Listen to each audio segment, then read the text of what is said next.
Today we're here to talk about DMARC. What is DMARC, I hear you say? Fortunately, I'm joined by Jamie Callahan, our head of product. Jamie, what is DMARC? That was a big question, Rich. I'll keep it simple and stay away from the technical side of things because it is an email protocol after all. First off, what does it stand for? Domain-based message authentication, reporting, and conformance. Good work. Terrible acronym, but an amazing email protocol and something that we need to talk about. DMARC as a policy, jokes aside with the name, it's an important component of your cybersecurity fabric, right? Absolutely. I see it as the number one thing that organizations and domain holders can do to protect their domains and brands. Right. What does it actually protect me from? It enables organizations to protect themselves against unauthorized use of their domains and brands. All right. It essentially stops spoofing and impersonation of.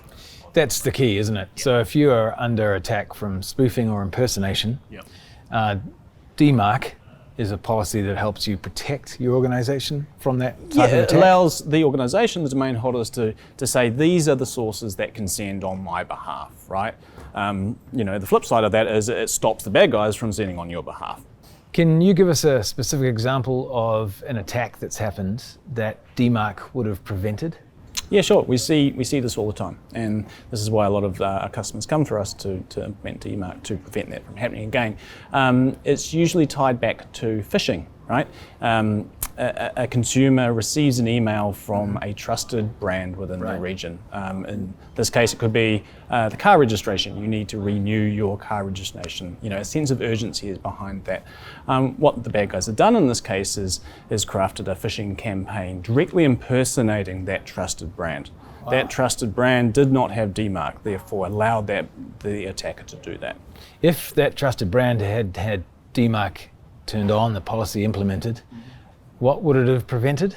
Well, it would stop the direct impersonation of that domain, of that brand. Right. Therefore, on the other side, on the consumer side, it would have been rejected. It would not have been delivered to the mailbox. Therefore, they would never have seen it. They wouldn't have seen it. The brand damage wouldn't have been. This has got to be a really common use case. Absolutely. So phishing is the number one attack vector as far as email goes. So DMARC has to be one of the most important implementations against phishing, spoofing, impersonation we have seen. It is the number one thing that organizations should do to protect their brand and their people. It is used in conjunction with other tools like gateway products and the cloud native security products, but really it is something that the organization and the business can control and implement independent of those. New Zealand has just moved to enforce DMARC, but we're not the first mover in the world. This has been going on since 2016, I understand. Is that correct? Yeah, we lagged. First off, it's terrific that our government has at least mandated this for our government. Mm-hmm. However, I believe it was the UK who led the charge back in 2016. Right. Mandating DMARC? Yeah, they mandated it for the Cabinet Office over there, I believe, and then the US in 2017. So it took us some time, but we have got here. And I know in Australia, across the ditch there, they're recommending it, so I hope they move to a more... So we're likely to see a rollout of governments mandating this policy across the Asia-Pacific region? I would expect so, absolutely. So DMARC, we've talked about where it's come from and how it's emerging, where it's going to in the Asia-Pac region. Are there customers of SMX that are implementing DMARC today? And why is that? Absolutely. I guess those customers are almost sit on two sides of the fence. First, be it the government customers, which SMX have a large number of, and the large enterprise customers as well. Mm-hmm. The government customers are coming to us to help them with their compliance. We talked about these mandates for DMARC, and so we support them with that process, right? The other side of things, and those which isn't driven by regulatory requirements or mandates, is around, it's either event-driven, like there's an actual active threat or risk, there's impersonation of their brand happening, right? And they're coming to us for a way, for assistance in rolling out DMARC. So SMX has different customers, as you pointed out, enterprise organizations and governments.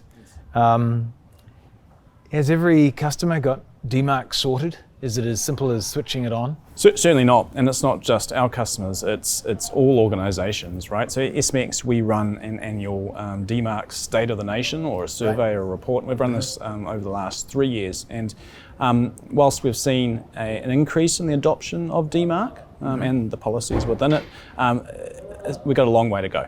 All of us, right?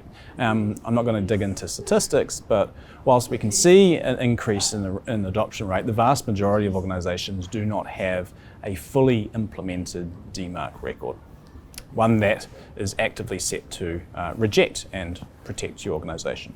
Like, DMARC, the implementation of DMARC, it goes through a number of phases. You typically implement it in a reporting mode where you can have visibility of those who are sending on your behalf. That's the easy part, right? What we see is a lot of organisations, they get into this reporting mode and they get stuck. All of a sudden they get all this data. What does it mean, right? They can see all these sources who are sending on behalf of their domain and their brand, but they really don't know what is good and what is bad. So there's a value in getting DMARC 2 reporting mode, but it's not yet protecting the organisation.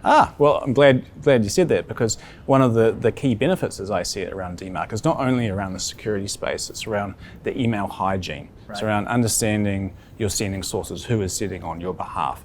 One of the terrific benefits of going through the process to implement it is actually understanding those sending sources. Not so much about getting to the end state, which is also important, obviously. But once you get to the end state, then you are in something called reject mode, is that right? What does reject mode mean? Another way that people say is enforcement, DMARC enforcement. It means that you have gone through a process to identify your sending sources.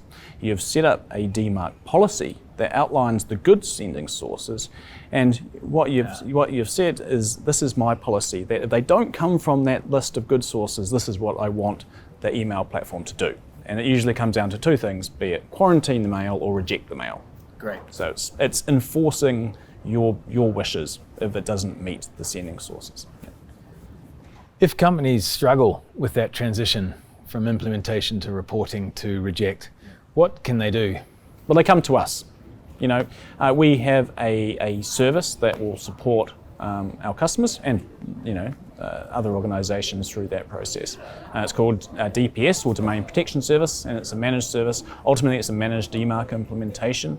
I like to talk to it or position it as the 3 Ps. I'm sorry, it's more acronyms. It's around the platform, the people, and the process. So we have a world-class DMARC reporting platform and all the tools that gives you that visibility into your... That's the data? That's the data, right? Really bringing the data to life, the insights. The people, obviously, we've got specialised email specialists who help, build out that implementation plan. I guess they interpret the data into something useful? Well, they do, right? But they also work on a consultant level where they will work with you and your organisation, understand how you send, and build out an implementation plan around that. So does this take years or weeks or minutes? How long is the process? The typical implementation takes about 5-6 weeks. But we've done it in up to 2. Like, we've had some very large, trusted New Zealand brands in this case who are under attack, and we managed to get the implementation. So we can get an organisation to reject in 6 weeks? Yes. Is that what you're saying? Absolutely, yep. Why would they choose SMX for DMARC as opposed to other organisations? Well, we're specialists. Ultimately, I'm biased to SMX, but if people are looking to implement DMARC, then that is a good thing. I would suggest you come to us because we know what we're doing and we've done it many times before. But ultimately, if you're wanting to implement it, then please reach out to specialists to do that. So, Jamie, you've said that SMX can implement in quick, smart time, 6 weeks, and we have the local skills to implement and configure. What happens next? How does a company then carry on? Presumably you don't set and forget, you have to continue to monitor? Yeah, perfectly said. So it's not set and forget. We see this as an ongoing process. Yep. Ultimately, you've gone through a process to identify your sending sources, you're enforced, and so you are protecting yourself, but it's not static. Your organisation isn't static, and so you need to continue to monitor first off, the reporting tools to identify any new sending sources, any shadow IT that has been identified during that time, any risks or impersonation attacks are also identified and reported on. And so it provides you the ability to report on your return on investment and report on the risks that are seen. Wow. So it sounds like DMARC and the implementation provides the protection, but also the data for ongoing reviewing and monitoring of your security posture. Correct. And that's what SMX will help you implement. Absolutely. And again, coming back to our domain protection service, we have an ongoing managed service to do that for you. Our people experts will to monitor the tools to ensure that continued compliance. We will report back to you on a monthly basis any risks identified or any additional sending sources which we may need to configure. Okay, thanks, Jamie. That was really interesting, actually, and you've explained what DMARC is and the importance of it really well. If you're interested in implementing domain protection in your organization and using the SMX expertise to implement DPS, then look us up online or give us a call.